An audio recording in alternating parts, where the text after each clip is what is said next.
Good morning, everybody. Welcome to the May meeting for the Diamond Valley Writers Guild. We have a great program for you today. Excuse my voice. I got it back this morning after 2 days. If it goes out again, Kevin's going to take over. So he's in the wings, ready to rescue me in the event that I stop talking, which doesn't happen too often, by the way. So I want to welcome all of our new members and new attendees. We have a couple new people in the room. I saw a lot of new people on our Zoom. So once again, welcome. And we've had several people join the Guild in the last week or two. So that's something that we like to see. So thank you again. Zoom participants, please mute your mics. We don't want any spillover from outside people when the speaker is speaking. And I want to also thank the volunteers. Particularly, we've got Liam, Jessica, Sophia, Aiden, and Q in the back. They were all here early today. A round of applause to get our hybrid Zoom system set up. It's pretty exciting. We added a third camera this time. So that's brand new to our setup, and we're very excited about that. So Kevin, would you like to give a little update on the anthology? The anthology is well underway for the editing and into the proofreading. Some contracts have already started to be sent out to the finalized pieces. We're narrowing in or working on the cover still, and we've got several submissions that we're going to send to our graphic artist to see if they can come up with soon. I think the next meeting is, actually I don't know when the next meeting is, but it'll happen soon enough. But it's well underway, and if you submit it to the anthology, hopefully you're going to be seeing a contract pretty soon once your piece gets finalized. Thank you very much, Kevin. He's our submissions wrangler, and he'll be the one actually formatting and putting everything together on vellum before we publish. Lynette, would you like to talk about shoutouts? I would love to talk about shoutouts. Shoutouts is a perk of being a member of the Diamond Valley Writers Guild. We send them out every month to our entire mailing list. So if you've got a new book out, you've got something exciting happening that is regarding writing, maybe you have a blog, get those information into the Diamond Valley Writers Guild email by the 5th of the month so we can send it out the same month toward the end. We need a copy of your cover of this book, link to your sales page, and a small blurb about it. So we look forward to celebrating all the successes of our membership. And just to be clear, you want the link and the blurb cut and pasted into the body of the email and then attach or embed the cover, correct? That would be great. Yeah, no PDFs, please, because it's really hard. I don't have a way of slicing and dicing and parsing PDFs. So just reply back to the Guild. You don't do reply all. Just reply back to the Guild, cut and paste into the email, and we'll get that posted. And I appreciate everybody's cooperation on that. Thanks, Lynette. She does a great job. She's been doing this for about 1.5 years now, I think, on the shout-outs. It's very well received. And we get to promote our members and their books and their achievements. Kevin, DVWG merch. Well, if you've purchased from the store, you get a mail out pretty much at least monthly with discount codes on stuff. I think the May Madness one, I think, is another 30% off or something like that. You can get all kinds of promo stuff like coffee cups, t-shirts, regular shirts, golf balls, coasters, pretty much everything, and it's all handled through a third party. Yeah, there's one right there, a bag and a coffee or a water bottle. Yeah, it's they got all kinds of stuff. Feel free to look through it. We have noted on a couple of products that the logo on some of the darker products, so watch when you're actually ordering it, you don't order the color logo on a dark background, because for some reason they just print it and you can't really read it very well. So that's just a note. Yeah, we found that one out the hard way, didn't we, Lynette? All right, next up on membership renewals, Jessica. Hello, everyone. I'm sure you missed me last month. I'm back this month to once again nag at you. So we, as a guild, rely on membership to keep running, And there's lots of benefits to being a member. First of all, is you get to participate in any publications that the Guild puts out. You also get to have your books put onto the website and promoted. You get access to the monthly shout-outs. There's one other thing. Live readings, thank you. You get to participate in the live readings. 2 meetings a year that we do. We have the live poetry meeting, which you get to read your poetry or poems that you really like. And then at the end of the year, in October, we have our prose meeting, where you get to submit your own writing to read for the Guild. And it's a great way to wrap up the year and celebrate it. And as a member, you get to share your writing with the Guild and kind of, pat yourself on the back. So there's lots of benefits to being a member. The prices start at $25 for general membership. $25 a year, by the way. We don't do monthly. It's just one a year, and you're for the entirety of 2025 or 2026 and, forever and beyond. If you're a high schooler, we have a rate of $10. And if you're a college student, you have a rate of $15. So we try to keep it affordable because we want everyone to be able to join and participate and share their work. But, as a Guild, we do need to keep going. So those are some of the membership benefits. I believe that Kevin is in the middle of taking down all of the no longer members books off the website. So if you have books on the website and you are not a renewed member, and you want to keep your books on the website, you should probably head to dvwritersguild at .org. dvwritersguild.org. That's it. I thought it was .com at first, and that's not true. Because we're an organization. So it's dvwritersguild.org, where you can join and renew, or you can send it to dvwritersguild@gmail.com through PayPal. You can also send a check, or cash, but check to P.O. Box 1154 in Hemet, 92546. Okay? Thank you so much for continuing to patron the Guild. We appreciate it, and we appreciate you. Oh, the next one's me too, isn't it? Yes, it is. So, next up, I always nag about this, but if you really like what the Guild is doing and you want to see it continue, we always need more volunteers. The hybrid system couldn't work without volunteers. All of the board positions are volunteers. And if you're a board member and you pay for it, you can get a t-shirt just like this to wear to the meetings and brand as a member of the Diamond Valley Writers Guild. So there's lots of fun things. We have an election coming up in October where 2 positions, the president and treasurer positions, are up for election. If you're interested in running for either of those, you can come talk to us. Or if you just want to know more about how the board operates and runs, we have meetings every 2 months on the 3rd Tuesday. Second Tuesday of every other month, and you can come and see how we keep the Guild running. So if you're interested or you just want to chat and see how we're doing, check in sometimes, we appreciate it. So come and talk to any of us. You can also email us with questions or concerns or comments. All right? Thank you so much. Thank you, Jessica. Jessica is our treasurer, and believe me, that is a thankless job. If you'd have seen her sending things out to the IRS before the 15th of May, because we're a nonprofit and we have to file.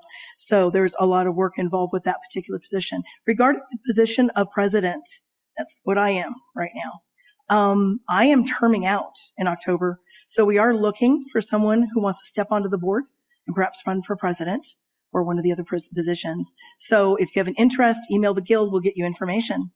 Okay? Let's see. Member successes. One of my favorite parts of the meeting.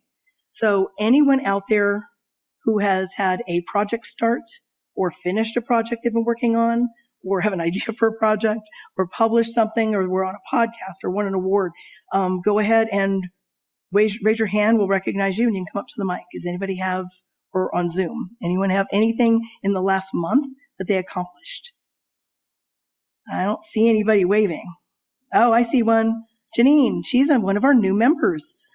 We just got her check in the mail this week. It's Jean.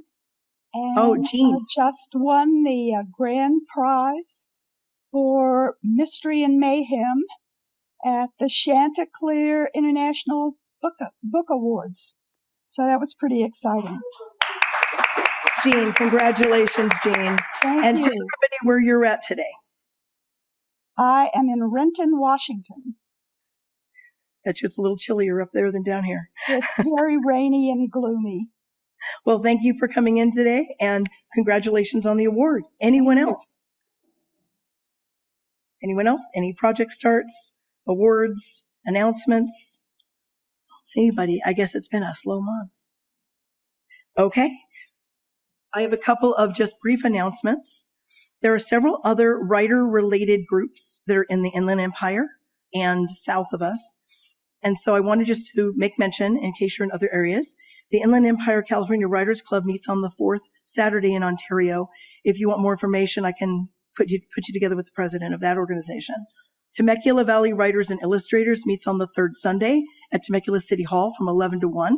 So that's tomorrow. Usually their meeting follows ours the day after, unless it's a strange month.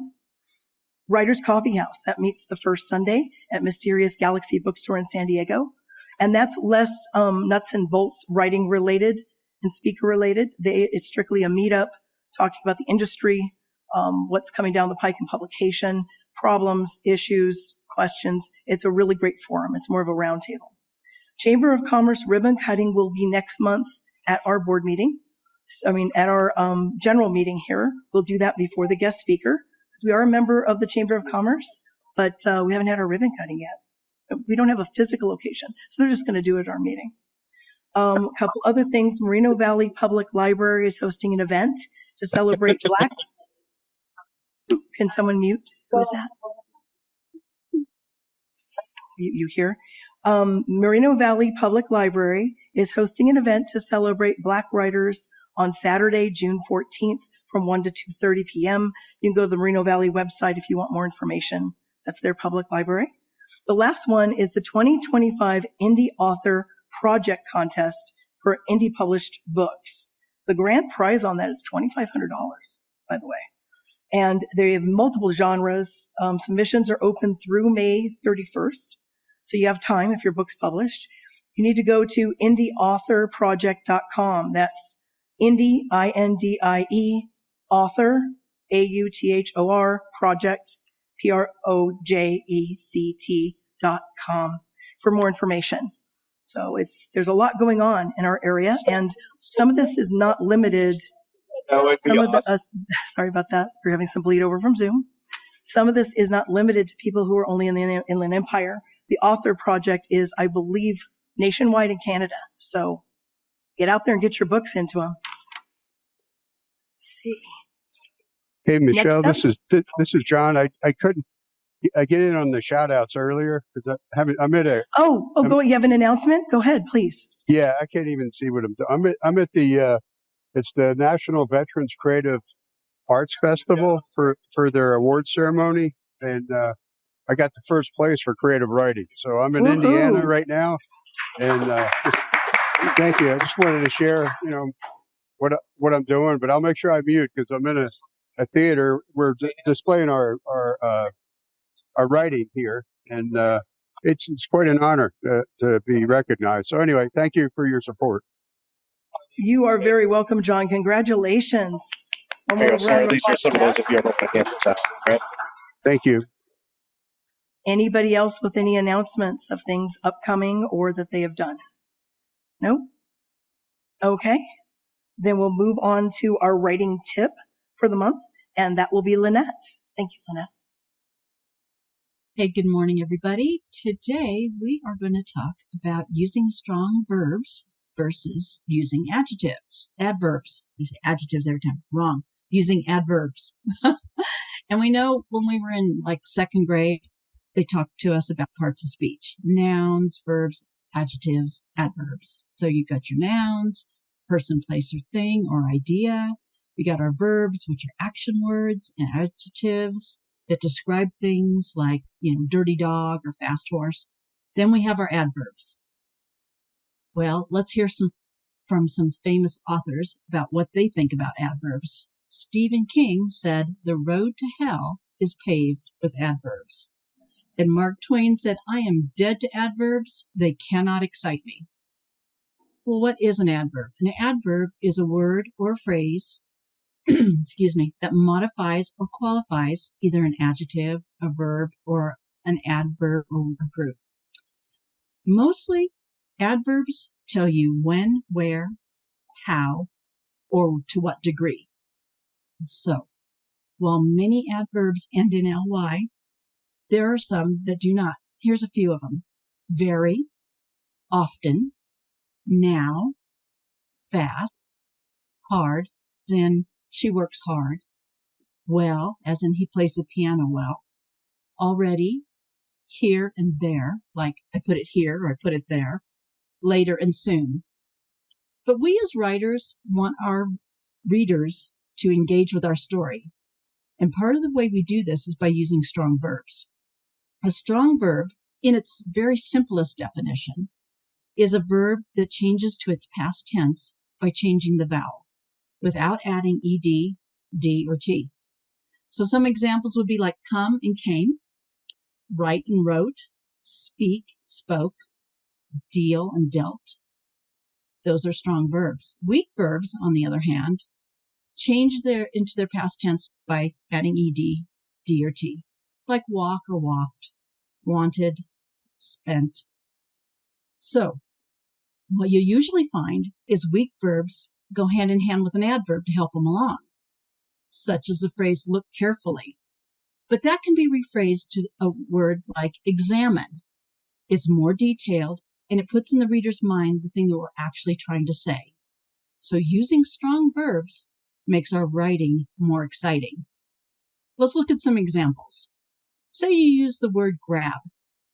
It's a weak word, especially for a verb. Let's use some stronger verbs. Snatch, clasp, grasp, nab, seize, snag, grip, take, clutch, pluck.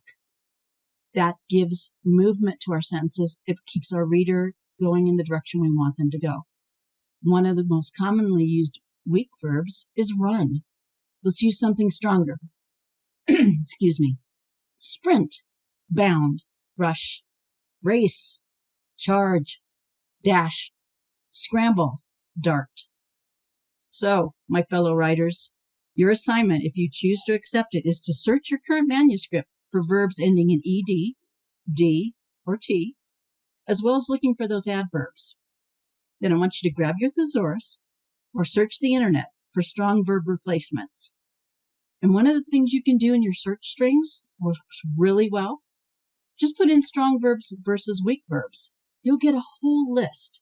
But if you're trying to be more specific, one of the things I like to do is say another word for, and I put it in there. Another word for talk, another word for walk. Or you can say even a search string like strong verb to replace, and then put in that verb that you want to replace. You'll get some great suggestions there. So, happy writing, everybody. Grab your assignment. Let's get rid of some of those weak verbs this weekend, okay? Or maybe I should say, let's dispatch, terminate, and extinguish them. Thanks. Thank you, Lynette. That was fabulous. All right, so we're going to move on to our main attraction, and here is Sophia to introduce our speaker for today. Please remember, keep your mics muted on Zoom, and if you have questions, we're holding them to the end. So if you can come up to the mic towards the end of the presentation, and then we'll have questions and or wave your hand around, and someone will recognize you on Zoom. But the speaker has requested hold all questions to the end. Thank you.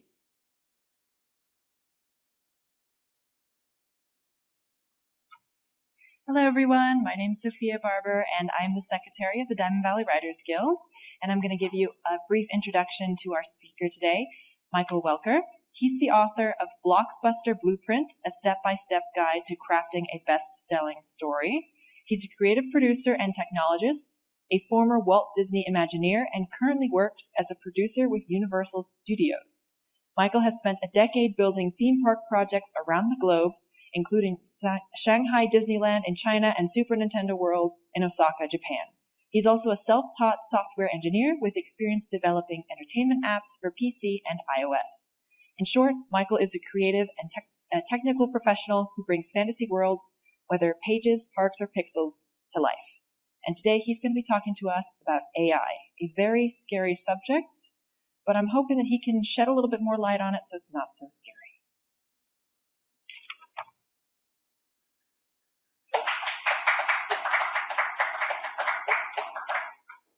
Hello, everybody. Thank you so much for the warm introduction there, Sophia, and also thank you so much for all the coordination that you've helped to get me here. And thank you to the Diamond Valley Writers Guild. I really appreciate and I'm honored to be invited to talk with you today. And I'm really thankful and grateful that you're willing to share your time with me. So I have a little presentation that I can share with you. And what we will do is go through the presentation. I'm going to talk a little bit about AI in general, and then also we'll get into, I think, some of the concerns and questions that this group in particular is interested in. And then at the end, if there are any additional questions, whether it's about AI or writing or theme parks, I'm happy to answer all those questions.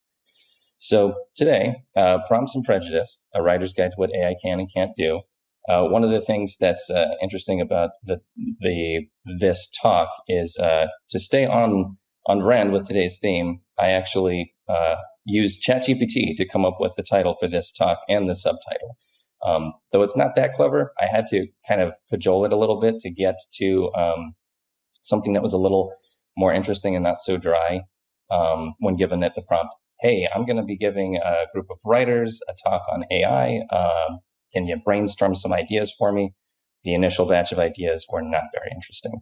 But anyway, credit where credit's due. This is a ChatGPT created title. But I did not use ChatGPT for the rest of the presentation, so fear not, this is all handcrafted by a human being.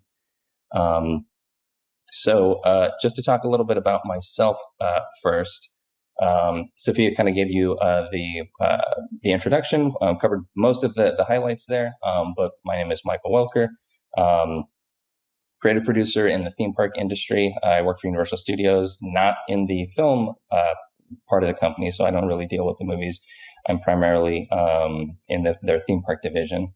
But in addition to being in the theme park industry, I'm also a software engineer, a self-taught software engineer, where I build apps and entertainment applications for clients. So I'm kind of a bit of a hybrid of a creative and also a technical, which kind of really puts me at the nexus of both technology and creativity, which is one of the reasons why I think folks often invite me to discuss AI or want to talk about AI with me. And I think particularly too, because as Sophia alluded to, I have a kind of uniquely positive and optimistic outlook on AI. I don't think it's quite as scary as we are often led to believe. And so we'll get into a lot of that here as we go. But anyway, so a lot of my claim to fame in my professional capacity has been in the theme park industry, where I've been working for a little over 10 years now. And I've been all over the world building theme parks for both Disney and Universal Studios. Probably my proudest project, though, I completed in Japan, in Osaka, Japan, building the first Super Nintendo World for Universal Studios, which opened in 2021. And in addition to all of that, I'm also a writer. I wrote the book Blockbuster Blueprint, which is a story structure book, which, by the way, if you have any questions at the end related to story structure, I'm a total story structure nerd. Love talking about it. Happy to do that. And also my writing journey began in large part thanks to one of your members. When I was, ever since I was a kid, I had a little bit of a knack for writing and got some recognition for it, but it didn't really think much of it, or didn't think to do much of it until freshman year in high school, when my freshman English teacher, S.K. Murphy, really pulled me aside and said, Michael, I don't know if you know this, but you're actually a pretty good writer. And she was very encouraging of my writing and kind of opened me up to this idea that writing could be kind of part of my identity and something that I could do in a kind of creative capacity. And so if there's any piece of writing that you have read or you will read of mine, you can thank S.K. Murphy for that in no small part. So thank you so much, Kay, for always being my mentor and my biggest cheerleader when it comes to writing. So moving right along, now we can kind of dive into our AI topic at hand. And this is one of my absolute favorite quotes from literature. Arthur C. Clarke said, any sufficiently advanced technology is indistinguishable from magic. Always loved that. But I think that when it comes to technology, the reverse is also possibly true. And that is, thanks to ChatGPT, any sufficiently understood technology is indistinguishable from the mundane. I tried to see if there was a quote that kind of fit this that somebody had already said, but I couldn't find one. So got a little help from ChatGPT to give us this one. And this is kind of the theme of the topic today is, I think the more that we can understand AI, what it is, what it's capable of, and what it's not capable of, and to kind of dispel some of the hype, I think it will become a lot less scary. And I think there are a lot of really positive ways that we can bring AI into our routines and into our writing lives. So first up, we're just going to kind of talk through what AI is. And so I'm going to describe a couple of general terms that can kind of help lay the groundwork for what the heck AI is and what we're talking about. And by the end of this talk, you will probably know significantly more about AI than 95% of the general public. And we're not going to get super technical. This is all going to be pretty high level. I'll dive into a little bit of the technical stuff when we start talking about diffusion models. But it's only a single slide and there's a nice pretty picture. So hopefully it won't be too scary. So first term, artificial narrow intelligence. So AI, artificial intelligence, kind of has a couple of different sort of subclasses or subtypes, if you will. And one of them is called artificial narrow intelligence. This is AI that is smart, but only at a very specific sort of thing. So, for example, an AI that can do like facial recognition. It's a computer program that is trained to be able to recognize through video or images. It can identify if there is a face and whose face that belongs to from a database of faces. But that's really all it knows. If you try to use that application to ask it for directions to the movie theater, it's not going to be able to do that. It doesn't understand anything outside of the parameters of facial recognition. Same thing with things like artificial intelligence that does image generation. That's all it can do. You can't ask a image generation tool like Midjourney to write a play for you. Its intelligence is narrow to a specific field, which makes it completely different than human beings. Human beings can do lots of different things. We can write, we can play instruments, we can cook, we can communicate with each other verbally and non-verbally. We can walk. Locomotion is also something that humans are really good at and robots really struggle with. But that would be another form of artificial narrow intelligence. When you see robotic dogs or other types of robots that can actually move in the environment, that is a very specific type of artificial intelligence that's just programmed to manipulate the limbs of the robot in order to navigate an environment. But it really can't do anything else outside of that. If there's a robot that you can also talk to, that's a different component that is trained to be able to have conversations.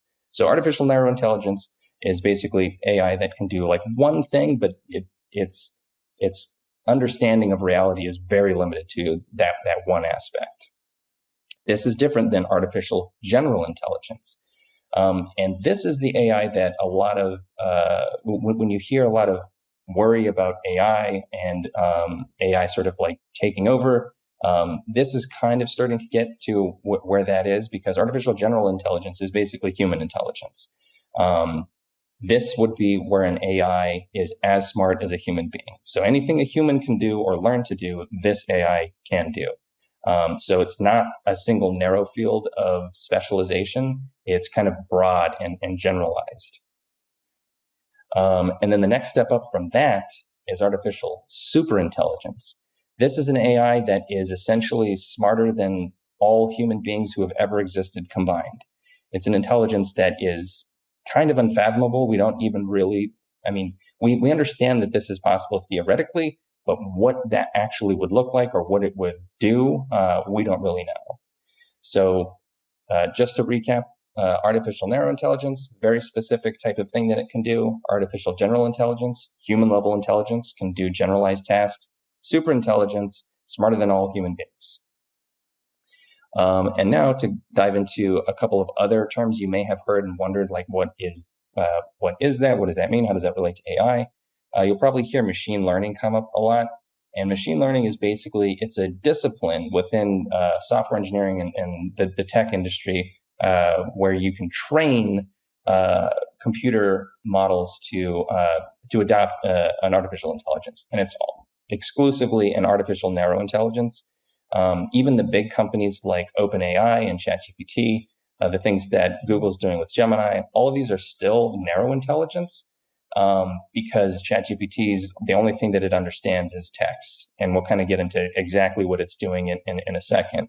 But machine learning is the process of using, as crazy as it is, math to teach computer programs how to think and how to become cognizant of a particular aspect of our reality. Generative AI. So this is a specific type of AI that is good at producing content, hence the term generative. It generates output.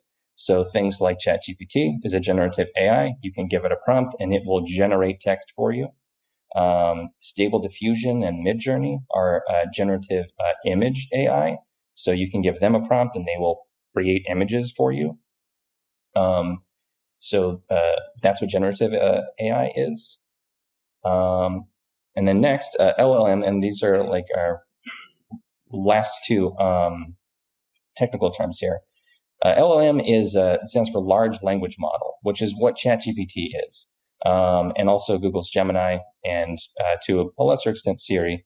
But a large language model is kind of it's very impressive what it can do, but it's also very simple under the hood in terms of what it's actually doing.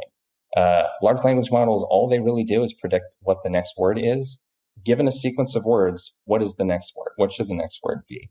So when you prompt ChatGPT and you give it a question, it's going to read that text and anticipate, given its algorithm, what the next word would be. And so it will spit out the next word. And then it takes your question and the word that it just gave as an answer, funnels it through the system again and predicts the next word.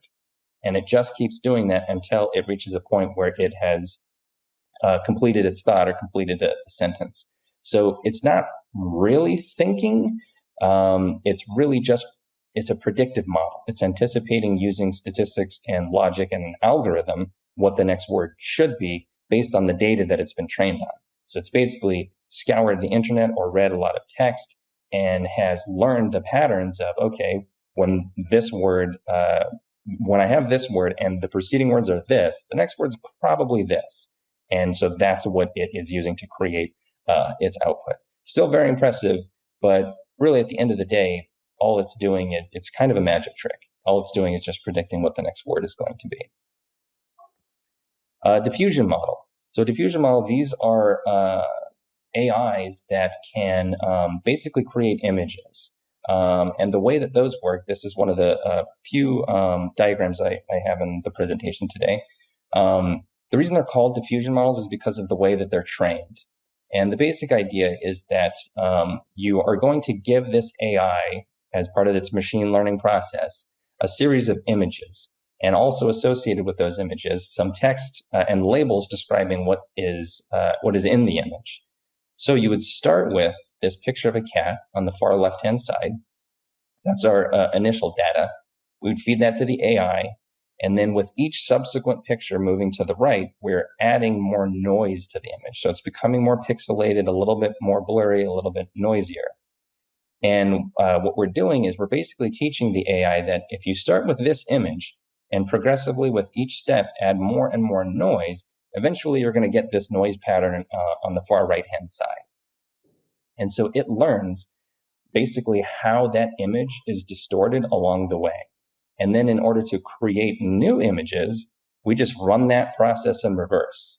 Basically give it a random seed of a noise pattern, tell it this is an image of a cat, and then it will do this process in reverse. Takes that noise pattern and then starts to create the subsequent images back the other way, eventually ending up with a clear picture of a cat.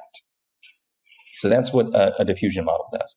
Again, when you see it in action, it's an incredible magic trick, very impressive.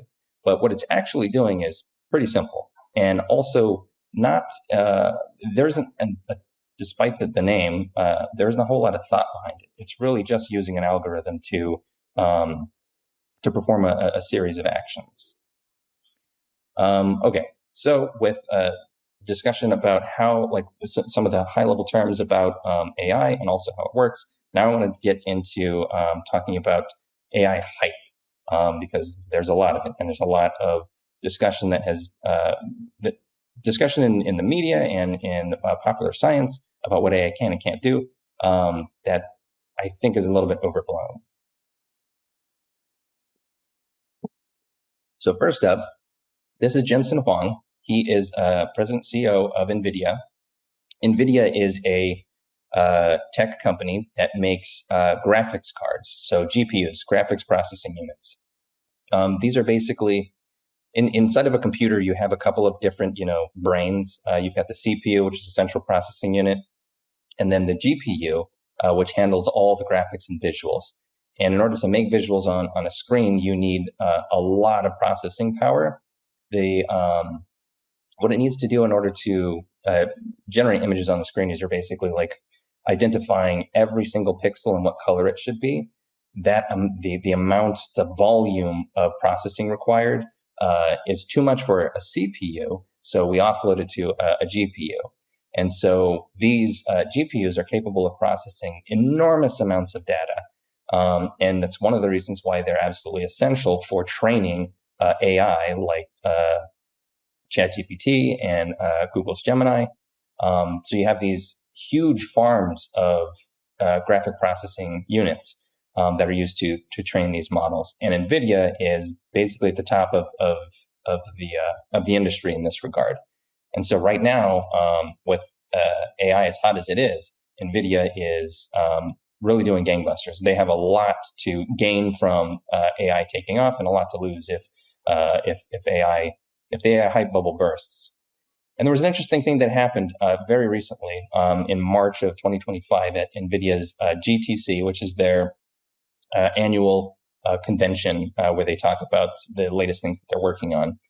And during this part, with this little robot you see here on the right-hand side, which is a robot, an autonomous walking robot that was developed in collaboration with Walt Disney Imagineering. So if you go to any of the Disney parks, you can see these little robots walking around in the Star Wars lands. During the presentation, when they got to this part, there was a technical glitch. The video that was supposed to be playing froze, and then the screen went black. And this is what Jensen said. All right, let's start that over, shall we? Hang on a second. Somebody talk to me. I need feedback. What happened? I just need a human to talk to.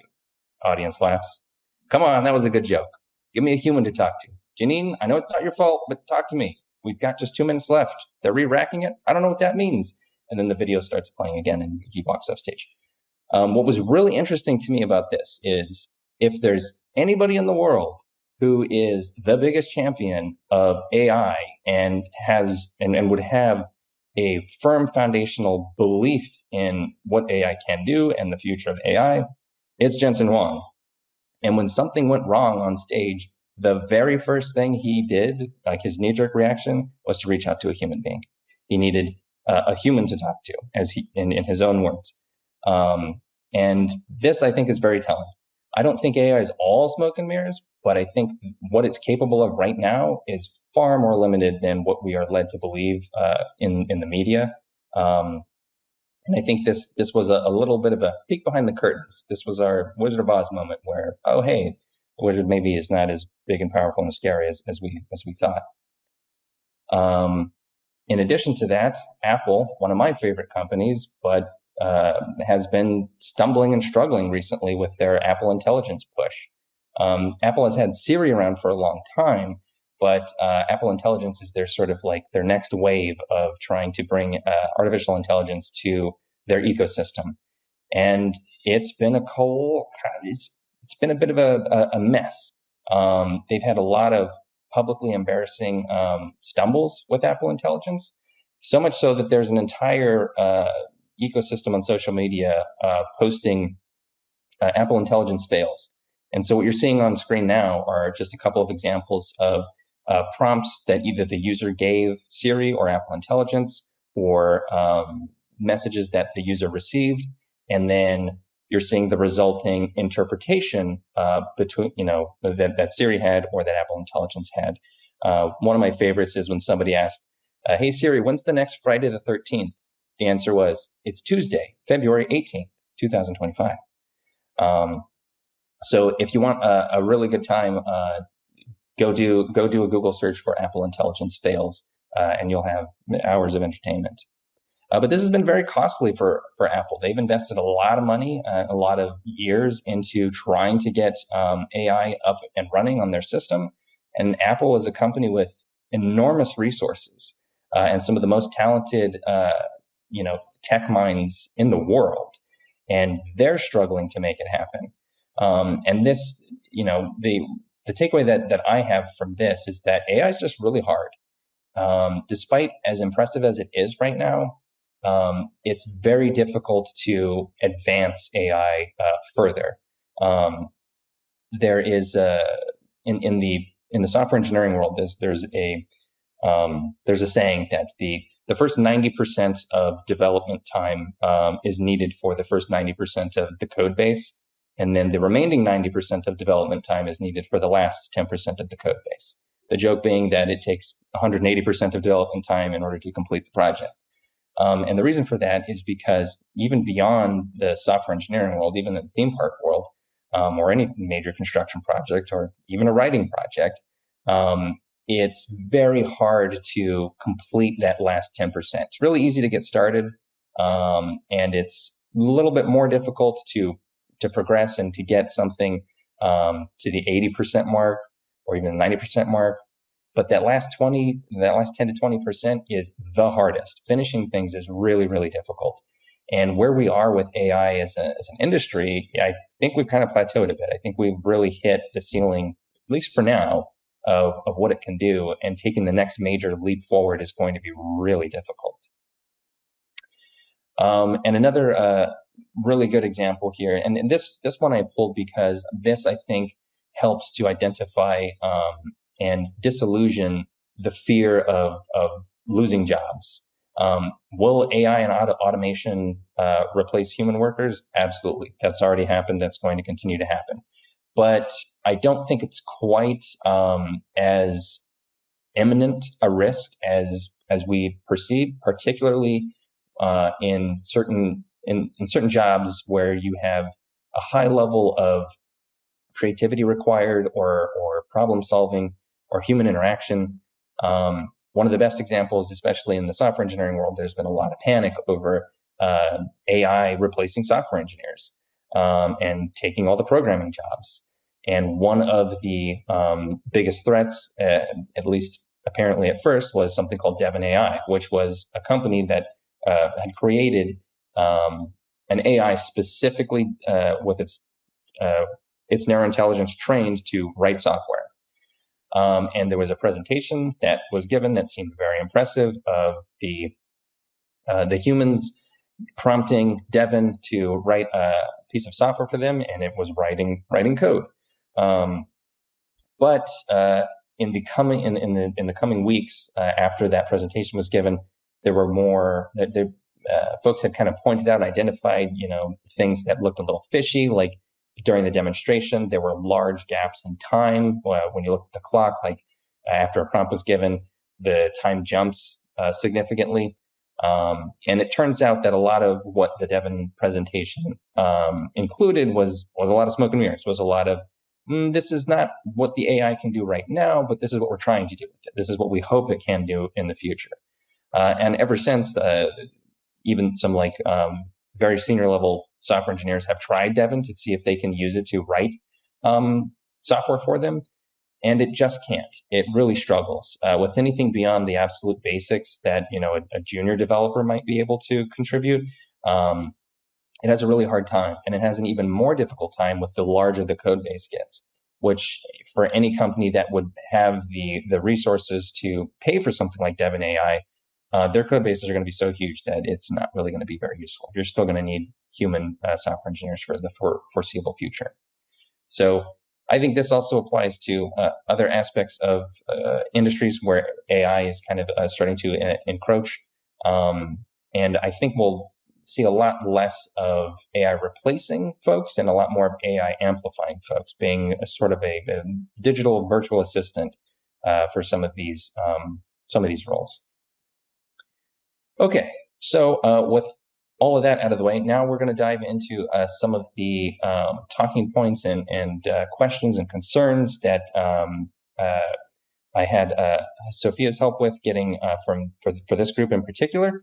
So I kind of wanted to go through these and kind of give you my thoughts. This is going to be a bit more freeform. But then when we get to the end of this, I'll go ahead and open up the floor to any additional questions that you have. But we'll get started with one of the first ones. That's one of the scarier ones. Will AI eat into the creative marketplace of artists and writers? So I think the answer is yes and no, but mostly no. And it kind of depends on how you look at the phrasing behind, eat into the creative marketplace. So in terms of AI, like being able to replace writers, I don't think we're anywhere near that yet. I have tried really hard to get ChatGPT to write compelling content for me, and it just can't do it. Even with as much cajoling and spending a significant amount of time really trying to guide it along, it just can't generate anything that isn't very mundane and cliche and uninteresting. It's very textbook and verbatim kind of content, which makes sense because that's what it's trained to do. It's basically taking all of the text that it's ever read and averaging it. And when you do that, when you make something for everybody, it's not interesting to anyone. So in terms of it's like AI's ability to, on its own, or for somebody who has no experience doing anything in a creative capacity as an artist or as a writer, coming in and using something like ChatGPT or Midjourney to steal away jobs, I'm not very worried about that because the AI cannot account for an artist's eye or a writer's intuition based on years of experience in the craft. And one of the things that I've told some of my friends, because in the work that I do, I work with a lot of writers and I work with a lot of artists, and a lot of artists are very scared. They're very afraid that AI is going to completely replace them, particularly in the world of concept artists, because one of the things that concept artists do is basically what a diffusion model can do. Take a prompt from a client. Hey, we want to see a concept rendering of the interior of this restaurant that's going to be themed like this. Can you whip up a couple of images for us to take a look at and use as our sort of talking points? And one of my very good friends, a concept artist, has been in this very position where now a client doesn't necessarily need to hire a concept artist. They could just buy a subscription to Midjourney and type in a couple of prompts and get art generated for them faster than they could ever get it generated by a real concept artist. But where you start running into trouble is the editing process. It's the fine-tuning process. It's the problem that I ran into when I was trying to get ChatGPT to write more compelling fiction and nonfiction content for me, and it just couldn't do it. So one of the strategies that my concept artist friend has used that I think is probably going to be the way forward for a lot of people is he has kind of, if you can't beat him, join him, has been his strategy. So he has taken his decades of expertise and experience in concept art and drawing for major companies like Disney, and using AI to accelerate his process But of course, AI can't quite get there. That's it can get you 80% of the way there, but that last 20% is nearly impossible without a lot of effort and a lot of expertise. He can then take what the AI generates, modify it in ways and clean it up and get it through a process of having an expert, a master artist's hand applied to it to then create images that actually are quite compelling. So back to the question at hand, will AI eat into the creative marketplace of artists and writers? I don't think so. The one thing that I would say, though, is I think AI itself will not eat into the creative marketplace. But when we look at the humans, if we split them up into two camps, the folks who are adamant about not using AI versus the folks like my concept artist friend who are using it to amplify their own skill set, I think that actually will be the deciding factor. I think the folks who embraced AI and use it to accelerate their process will absolutely eat into the marketplace of the folks who are not using AI. So as scary as a technology as it is, I don't think it can do any of this on its own. I think it needs the humans still, and those humans who do adopt it, I think will see accelerated progress with their work. Next, can AI generate books faster than we could ever write them? Yeah, again, the answer is yes and no. 100% AI can generate text and images way faster than any human could ever possibly do it. Faster than entire teams of humans. But the question is, how's the quality? Because the quality generally is not that great. Even with image generation, there is a lot of sameness to the images that AI can generate. And like I'd mentioned before with, responses from ChatGPT, and after a while, you can kind of start to detect it if you get enough experience, like reading blog posts. It can become pretty obvious that, man, there's some like averageness to the way this is written that is like a clear indication that, oh, this was not written by a human. This is just AI generated. And it's just not nearly as interesting as what a human being can bring, because a human has so many unique experiences and unique preferences and quirks that come through in their creativity, in their writing. Whereas an AI is it's almost impossible for it to be that unique and creative, because it is an amalgamation of averaging a huge data set. So yes, AI can absolutely generate books faster than we can ever write them, but I wouldn't be worried, because the quality of those books is still significantly inferior to what a human being can write. And I don't see that changing anytime soon. Will AI undermine the human element? That's a tricky one. This one is probably like one of the more philosophical talking points. And I think in terms of whether or not it's going to undermine the human element, it's probably a matter of like personal preference, I think, or standpoint. Because on the one hand, you could look at what my friend is doing with using AI to amplify his artwork. There's something a little bit sad about the loss of that handcraftedness in the work that he does. So you could argue that that's kind of undermining the human element of the work that he's generating.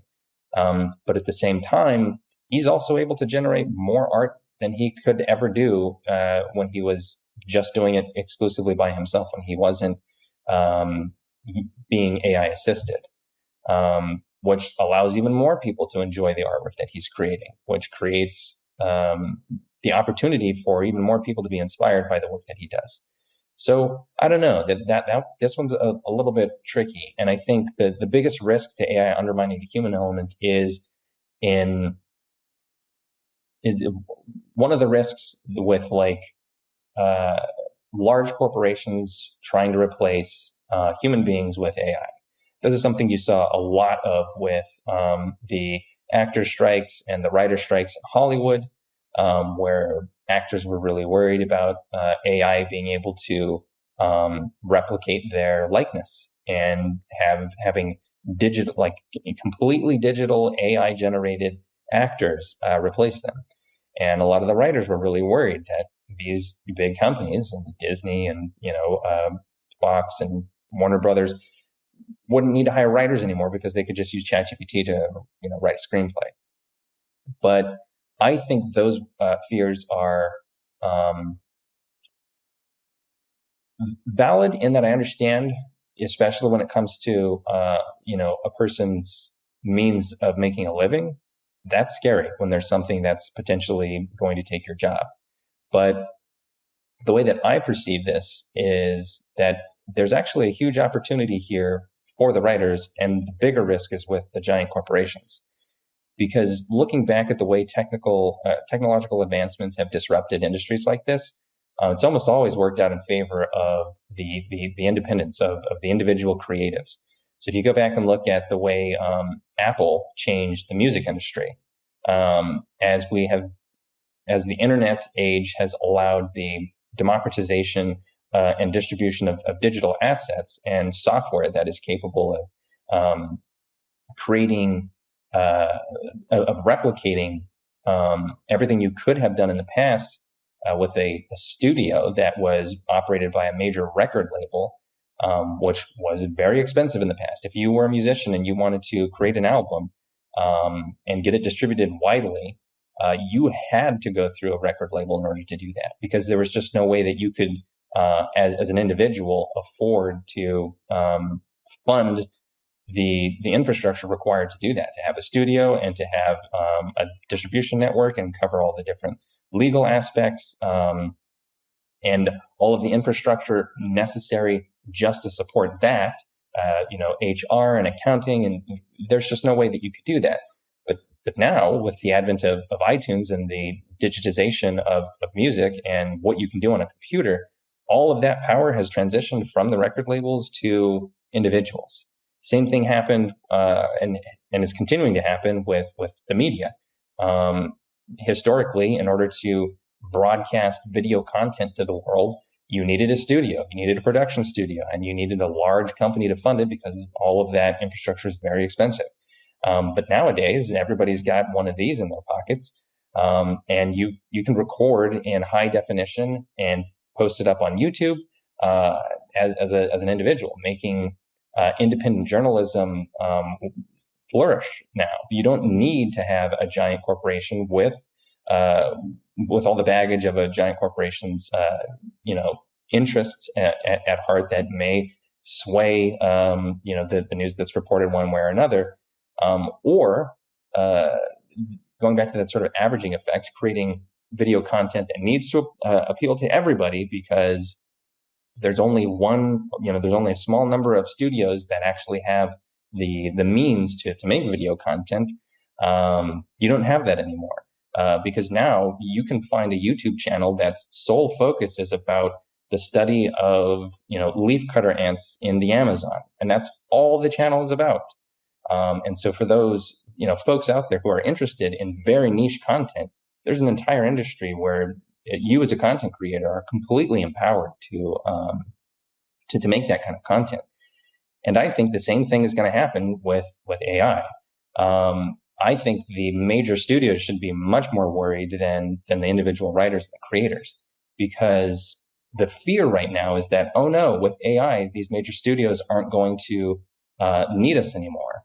But I think the reality is going to be the opposite, that with the advent of AI, individual creators are not going to need the major studios anymore, because a lot of that infrastructure is going to be transferred and made available to independents. So with that said, will AI undermine the human element? Possibly, but I think as long as we utilize the tool to our advantage as creatives, I don't think there's much to worry about. Next, how can we identify AI within writing? This one's tricky. I mean, one of the, kind of hilarious things that you could do is you can use AI to identify AI. There are AIs that are trained to identify artificial intelligence generated content. But then there's also AIs that are trained to avoid detection.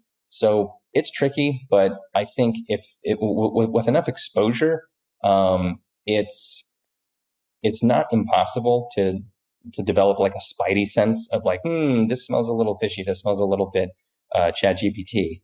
But in terms of like actually like being able to identify AI within writing with any level of certainty, is there like a foolproof way of doing that? Not really. I don't think so. At least not yet, which is causing a bit of chaos in some capacities, particularly in the educational system where kids can use ChatGPT to write essays now. So there, yeah, this one's a little bit tricky, but definitely not impossible. And especially like in the image generation world, there are ways to identify content that is image generated, even just by feel.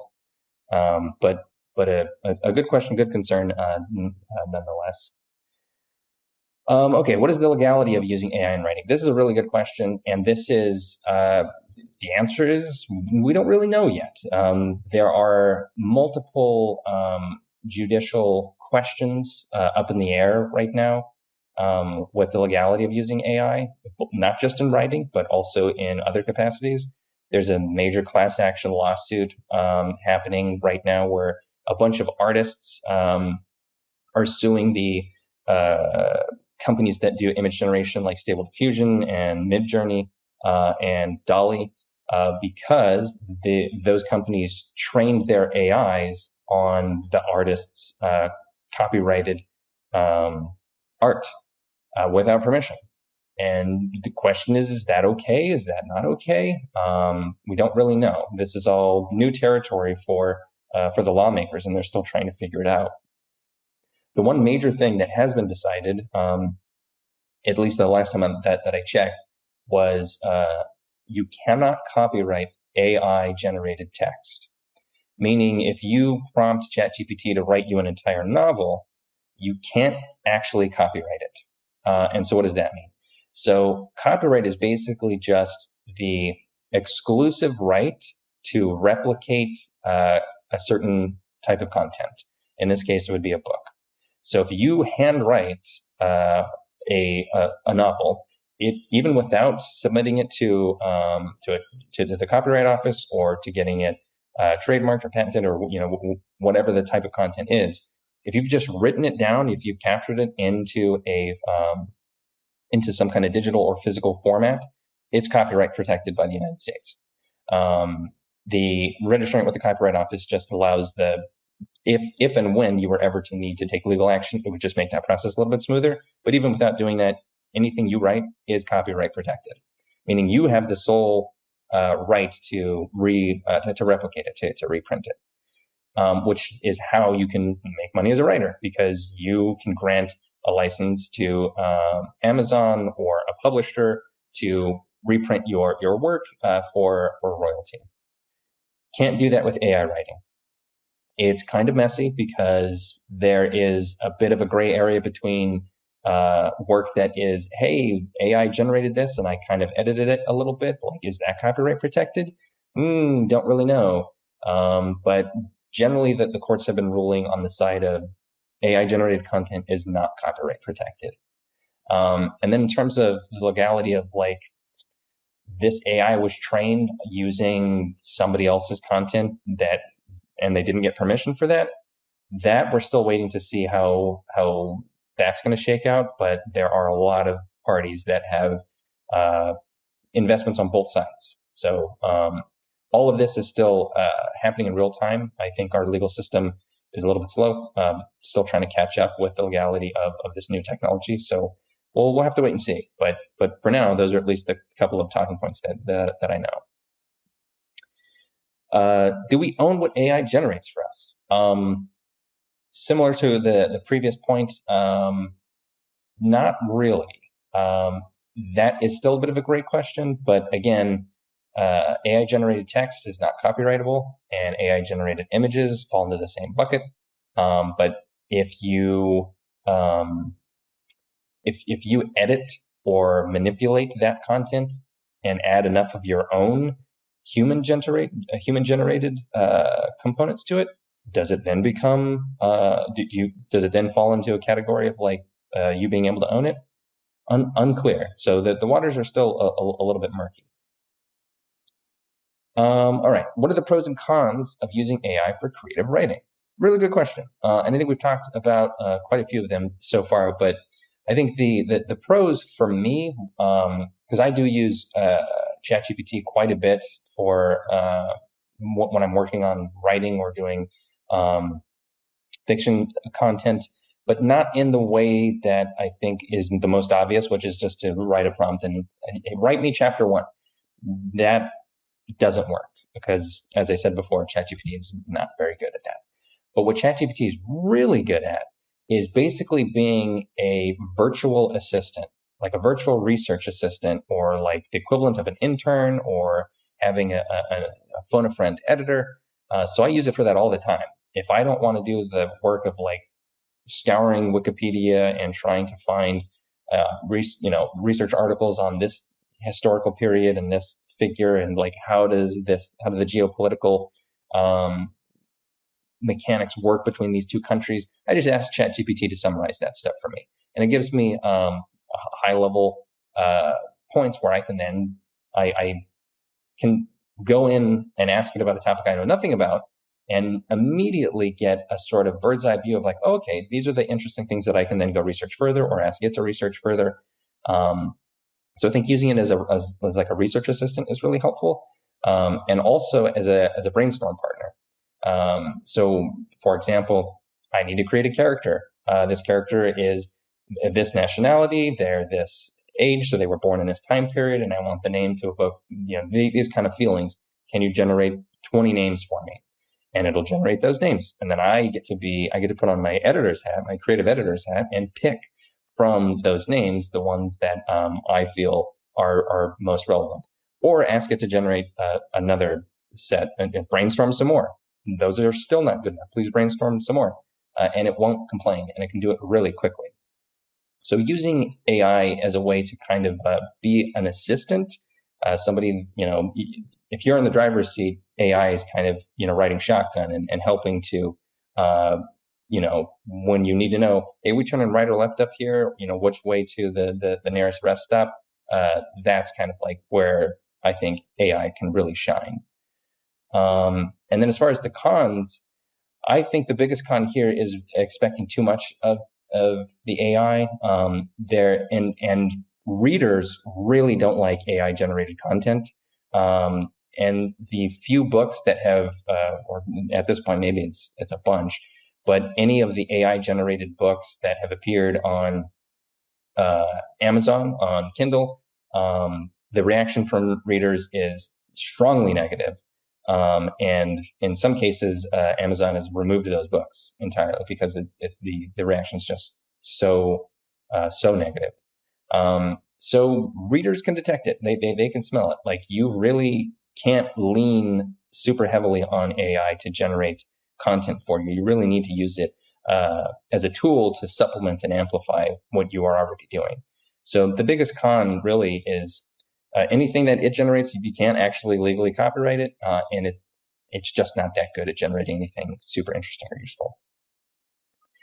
All right, so closing thoughts.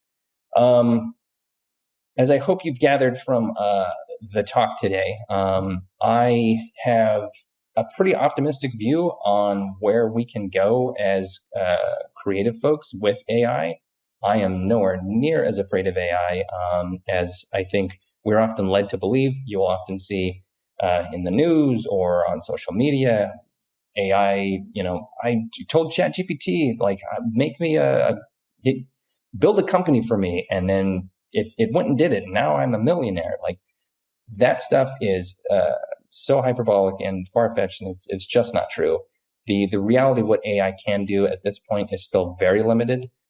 Companies are investing a lot of money into AI to try to get that next leap, but I think we've reached a point of diminishing returns, at least with this stage of the technology.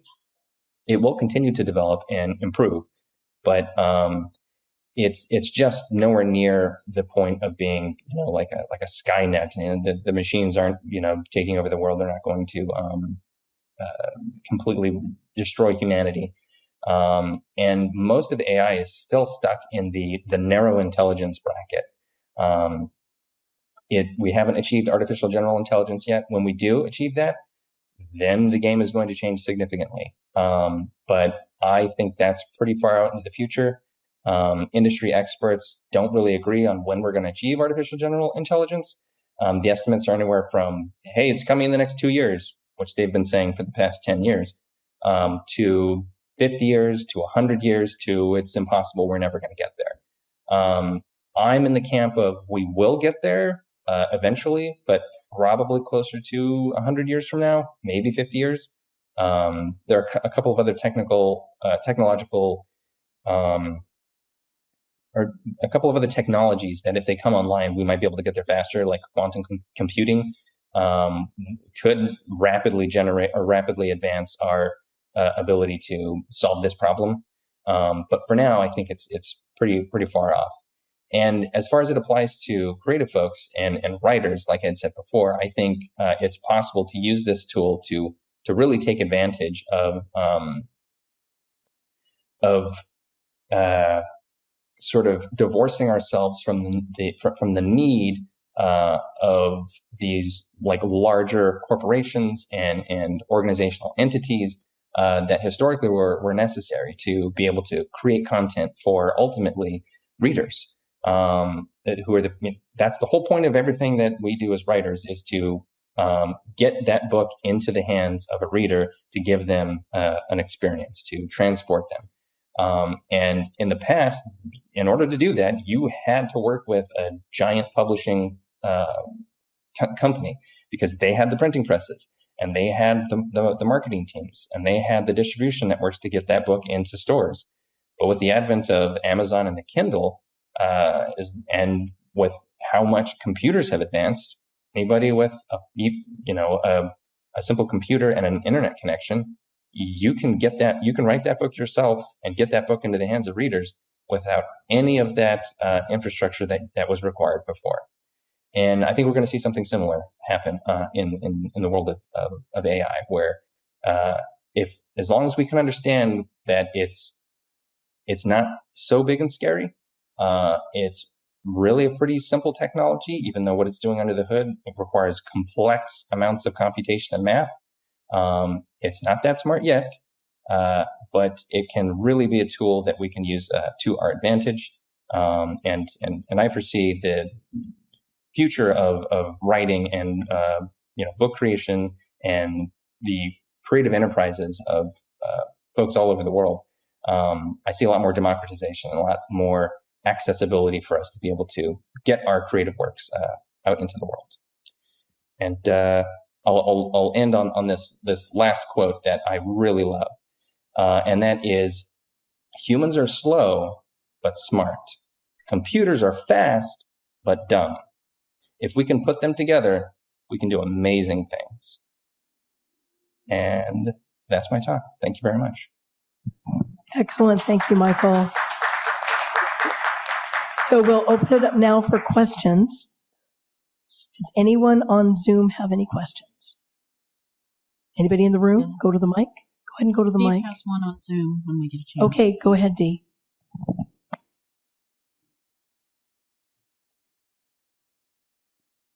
Go ahead and unmute.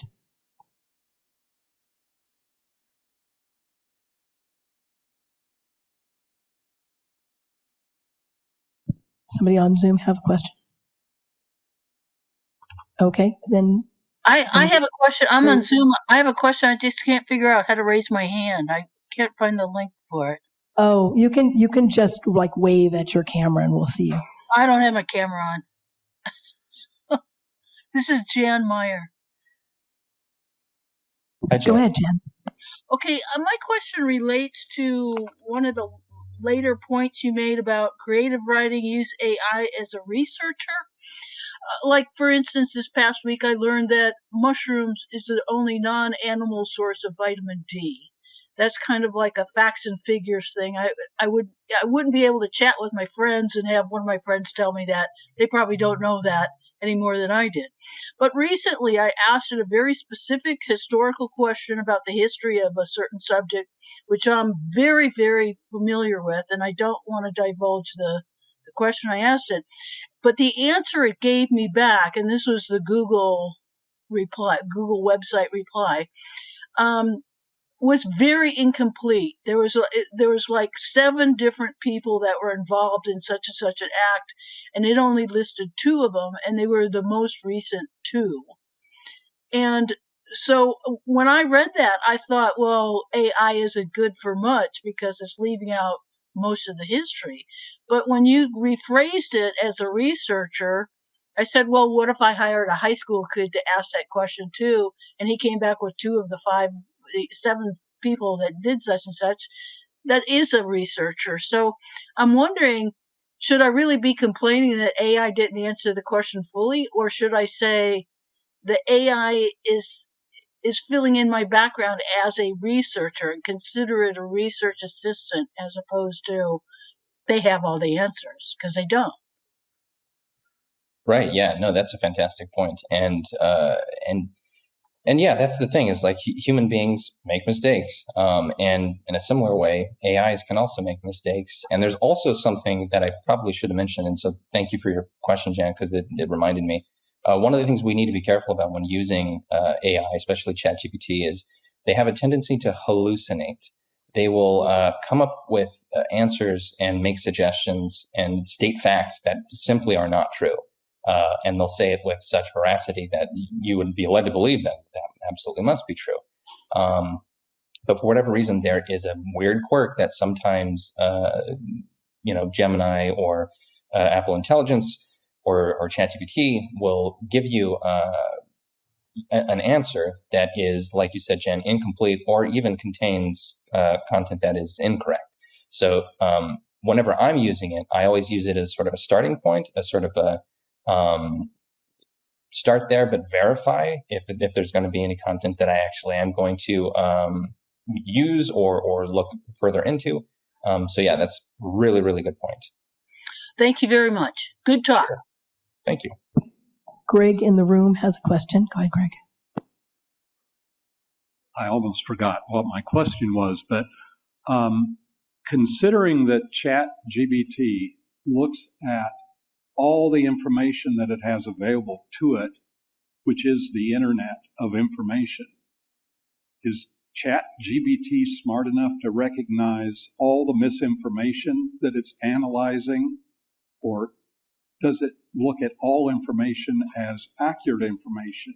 Because whenever you look up anything on the internet, you have to siphon through, okay, was this from a reliable source?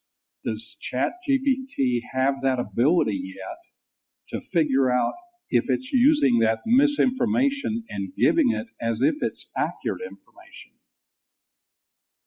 Yeah, this is a really good question, and thank you for asking it. So this is tricky, and this is actually becoming a problem that is it has another layer of being an issue. So currently, no, the large language models cannot detect when information is misinformation or not. There are some language models that can do a little bit more reasoning where they can kind of cross-check with conflicting bits of information that they have. So Grok can do a little bit of this, and you can actually see the reasoning if you check a box to like see how it's thinking through the process. Thinking with in air quotes here.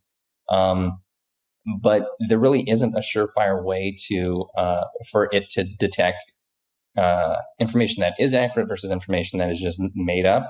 The other piece of it that I was alluding to a moment ago that's making this even more complicated is because we have, in order to create these models, they have to scrape the internet and scrape huge databases of information. In order to acquire that, they go to the internet. And we also have these models generating a lot of content that is being posted on the internet. So now there's almost this feedback loop where we have large language models being trained on large language model generated content. And so you can have this sort of like feedback system where they are learning from their own hallucinations and then becoming even more and more confident about incorrect information that they are providing. So this is another, sticky wicket. This is something that is challenging for the companies that are working on AI, and they have yet to come up with a solution for that. So really good point, really good question. Okay. Any more questions, either in the room or on Zoom? I know Lynette has one. And Karen, do you want to go ahead and ask yours? Okay. First of all, I want to say, Michael, I could listen to you teach me how to tie my shoes. You are such a great speaker. You don't waste any words, and I appreciate that. I've enjoyed every bit of your presentation. But I always like to have a laugh, during the day because I'm a stand-up comedian. And keeping in mind that people like Bob Hope, Phyllis Diller, and Carol Burnett, they all paid people to write jokes for them. So I'm speaking to a large group in Temecula on Monday, and I know what my act is, but I wanted to open with some jokes that were common to Temecula. So I used Gemini, and I went in, and I had never done this before, and I said, tell me some jokes about Temecula. And it just blew my mind because it cranked out three jokes, one that referred to their wineries, which is popular there, one that referred to the hot air balloons, and one to the congestion on I-15. And of course, I could then change them into my words or modify them, but it just blew my mind that I actually got that in about 2 seconds. So, and I think if people are speakers like I am, and you need to add some humor to something, that would be a way to do it, and then modify it to fit your speech. You bet. Yeah, really, really good example there, for sure. More questions? We do have a question Go ahead, Lynette. from Steve Capone with Whisper House Press, and he had to leave yet another meeting, so I'm going to read it. I'm going to give you the context first so you can understand where he's coming from. He says, as an educator, I design AI training for other teachers and use it in my daily activities. It's been a tremendous help. I use it with students and work with them to use AI responsibly and with caution. But as a publisher, I do not use and cannot imagine condoning the use of AI in the production of creative elements of writing or art generally. The worry is that human work is devalued through the sufficient of the marketplace with AI-generated schlock. It feels like the only reasonable response to AI in the creative arts is to ban its use altogether. I'm wondering if there are any reasonable alternatives to a complete ban that are not self-destructive. So his question is, Michael, do you have any recommendation for books or blogs that are, one, up to date on the software as up to date on the software as possible, and two, handle the discussion of AI's intersection with creative arts with nuance and caution? Really good points, Steve, and great questions. First, I'll start with the questions about up-to-date software like books and blogs and that sort of thing. Unfortunately, I don't have a ton of recommendations that aren't hyper-technical. Probably the best weekly blog, there's a newsletter that you can subscribe to from Andrew Ng, that's NG. He is a Stanford professor who's on the cutting edge of AI, and he has a weekly newsletter that he distributes every Wednesday, I think it is, where he kind of talks about all the interesting things that are happening in the world of AI. But I will caution, it's a little bit technical. Even with my software engineering background, there's some things that he says that go over my head. But at a high level, it's a really good way to kind of get a read on kind of what's happening in the industry. And as far as the second question, handle the discussion of AI's intersection with creative arts, nuance, and caution. So yes, this is a sensitive topic. Using AI to create art is, I completely understand the perspective of like it being not at all okay, not condoned whatsoever.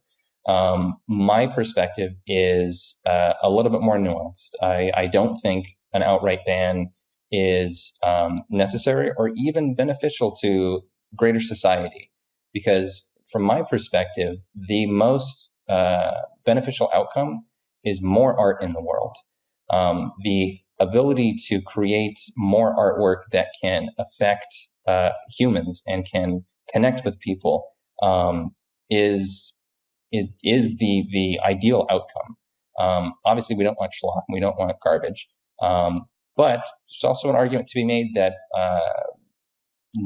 nascent artists, the work that we do is not, writing that very first book or doing that first drawing. It's not going to be the most amazing thing ever. But if you stick to it, eventually you can create things that can resonate with people.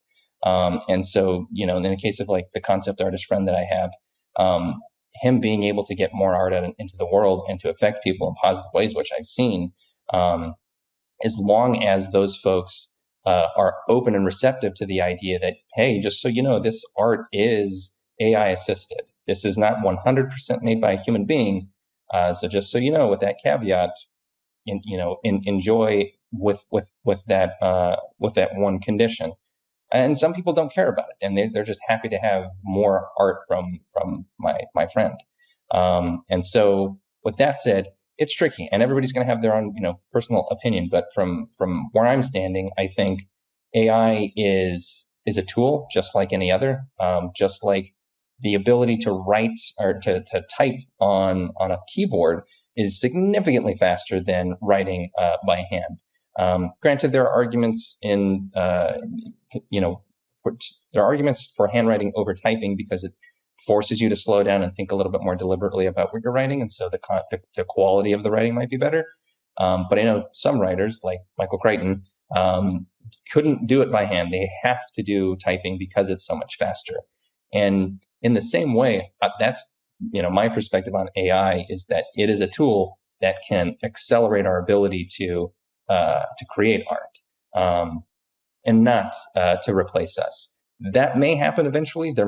Once we get to artificial general intelligence, we may have AIs that can actually, have their own line of mystery novels that we are all enjoying because they're quite good, quite compelling. But we are not there yet. And until that, and even when that happens, no AI, no artificial entity will ever be able to replace your individual experience that you have, because through your existence on this planet, you had experiences that are completely unique to you, that will never be replicated and couldn't possibly be replicated by an AI. So with that said, I don't think we need a full ban. I think we can, march in harmony with AI and technology and allow it to amplify our creative aspirations. Excellent. Des?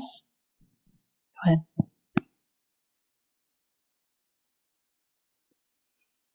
Michael, if I were to send you, I don't have this, but if I were to send you $10 billion,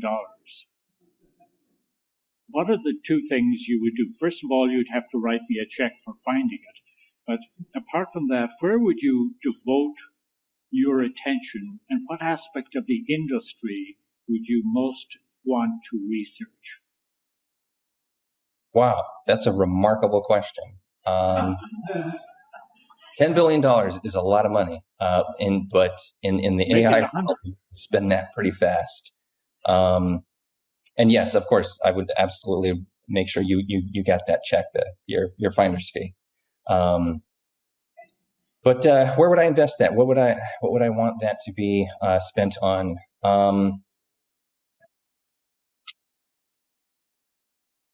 That is so probably the very first thing that I would do with that amount of money is hire a bunch of really smart people who are way smarter than me, like Andrew Ng, and some of the other folks in the industry, and folks around the world who are a little bit more involved with the safety side of making sure that AI doesn't get out of hand. Get a bunch of smart people together and figure out what they would want to do with a large investment such as that. Because I think one of the challenges we have right now is that there are, it's a bit of an arms race with these different companies in the United States and companies overseas, and there's some national concerns at play. And so I think having some sort of entity that can help advance AI forward, but in a way that is informed and guided by the smartest people around, particularly people who have conflicting opinions about what should be done, I think would be great. Because one of the things that I've learned in my work as a producer in the theme park world is I work with a lot of different departments. One of the things that's so amazing about theme parks is the diversity of people that you work with, because you're working with very creative people who are my type of people, like the folks in this room, writers and artists. But you also work with a lot of engineers, folks who have incredible understandings of how to build roller coasters, and also you have to work with architects, and also project managers and accountants and folks who are really into scheduling. And there's just this diverse group of people that have to come together and all work together to create something as sophisticated as a theme park. And my job is to be right in the middle of all of that, making sure they're not killing each other. And so keeping them in, and one of the things that is kind of like a misunderstanding about the producer role is that I always want the creative team to win. I want to make sure that whatever the artists and the dreamers are dreaming up, that's what we're going to do. But that's not true. My goal is to make sure that none of those groups win. They all need to be in tension with each other. But if any one of them wins, then the whole project fails. If project management gets their way, yes, we'll be on schedule and on budget, but it's probably not going to be that impressive when we finally open. If the creative team gets their way, oh my God, we're going to envision the most incredible theme park experience you could possibly imagine, but it'll never open because we'll never be done designing it. So keeping all those groups, I think, in harmony and in tension with each other, a healthy tension, is essential to success. And I think it would be the same thing with any major enterprise in artificial intelligence. So that's probably what I would do with that $10 billion. I would invest it into getting a bunch of smart people together and making sure that they all had some checks and balances in place to help us move forward.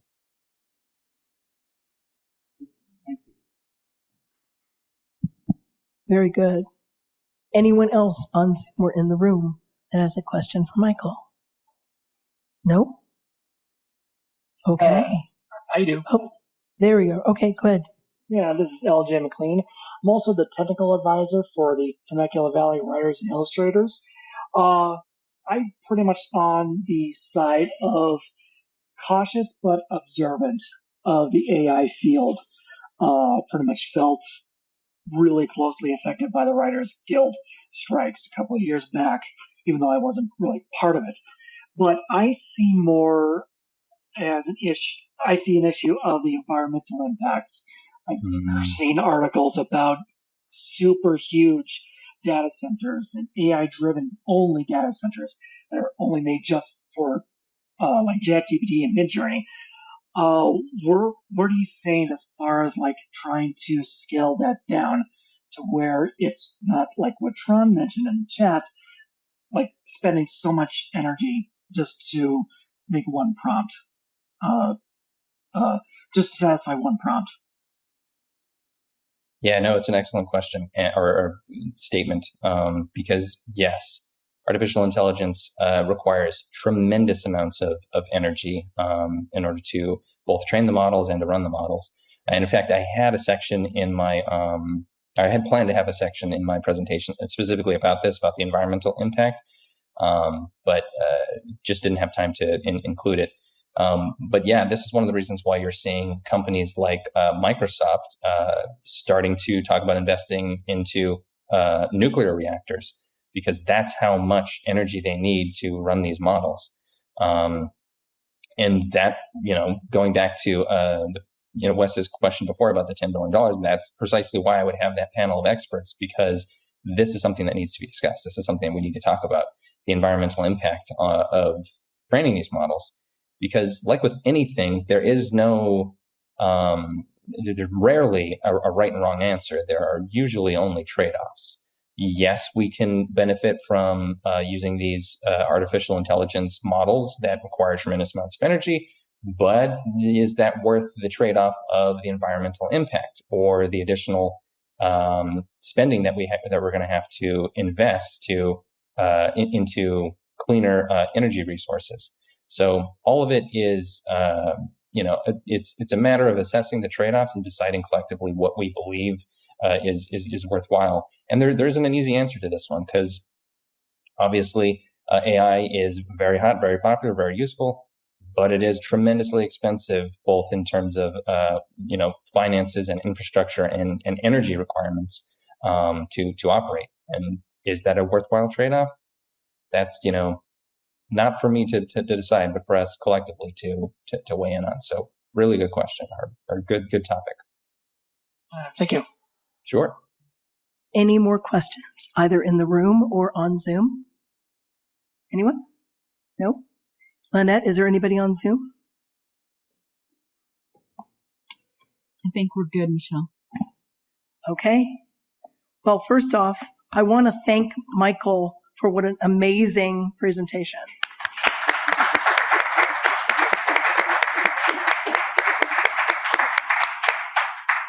What I think I liked best about it is he made it manageable and understandable on a technology that many of us, it's magic.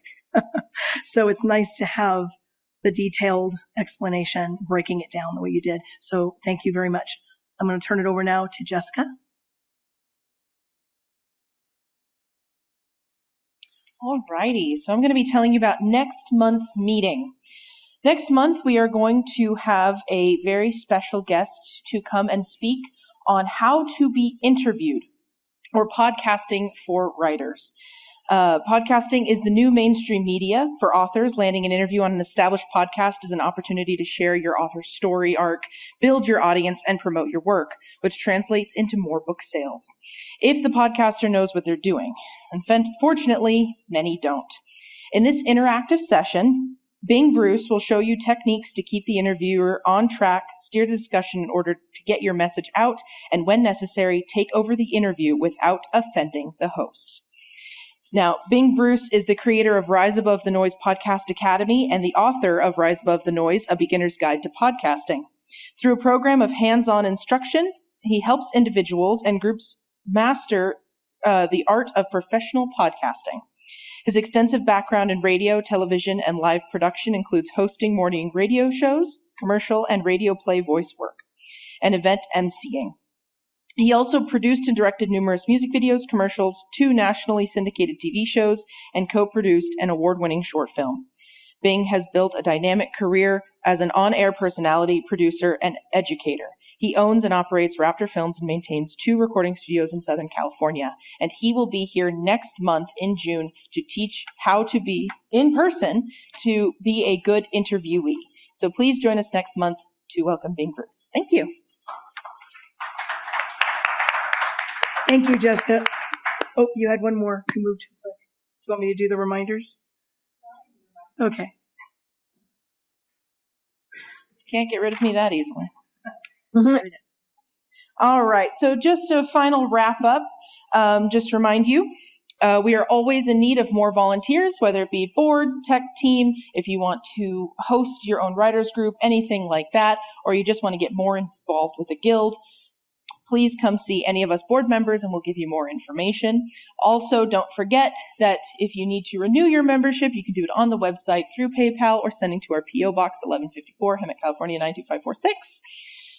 You also get many benefits to being a member, and we'd love to have you join and support our guild. Did I miss anything? Perfect. Thank you, everyone. Thank you very much.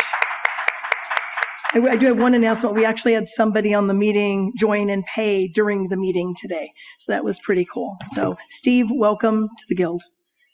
And that's it. We're going to adjourn. Unfortunately, those of you on Zoom are too far away to go to lunch with us, but we'll adjourn to Emilio's and continue the discussion. See you next month.